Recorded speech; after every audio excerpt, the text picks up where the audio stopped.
Thank you very much, Mr. Speaker.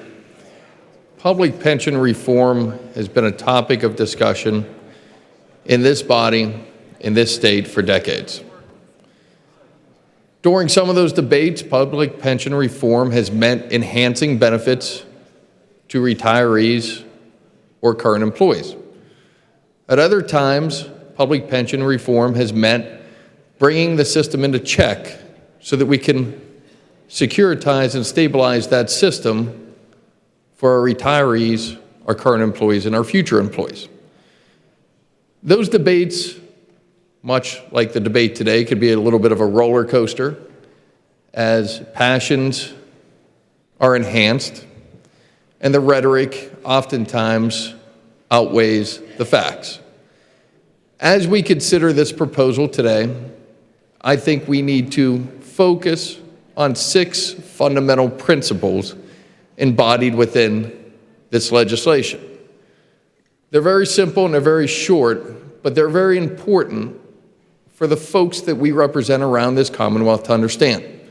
First, our commitment to our retirees is maintained under this proposal. Each retiree in this Commonwealth will continue to receive their retirement check for the pension benefits they have earned unchanged. Second, current employees will be able to keep the plan structure they signed up for when they became an employee of the Commonwealth or the school district.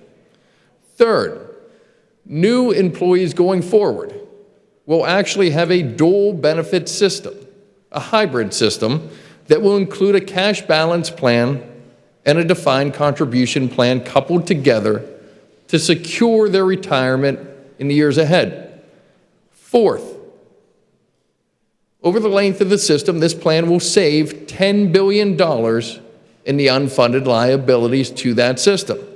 Fifth, there is no new debt associated with this plan. We are making our legally mandated payments to the system in full and on time. Unlike the proposals of former Governor Corbett and former Governor Rendell, this plan contains no options to reduce the collars and artificially decrease our payments to the systems further.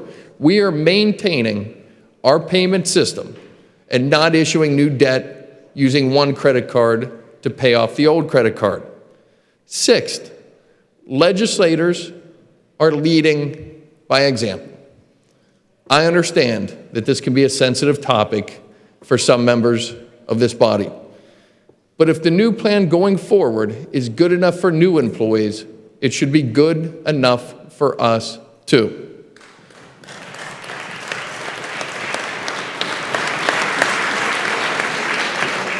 Mr. Speaker, I understand that there are some folks who would like to just leave the system as it is. And we can wait and see what happens. But we don't need a crystal ball to find out. If you leave an unsustainable pension system unchecked, if you continue to allow unfunded liability to grow year after year after year, billion after billion after billion, all you have to do is look at the city of Detroit, what happens. You could see what happens to their retirees, you could see what happens to the current employees, you could see what happens to future employees. It's very simple. You get pennies on the dollar for the retirement you spent years earning. Pennies on the dollar. Mr. Speaker, Senate Bill 1 is a proposal that will allow us to keep our commitment to our retirees. It's a proposal that will allow our current employees to keep the benefit structure they signed up for. It's a proposal that will stabilize the system for new employees going forward. It's a proposal that will minimize the risk for the taxpayers in the long term. Mr. Speaker, it's time to vote for Senate Bill 1. It's time to get off this roller coaster ride and move this state forward. Thank you, Mr. Speaker.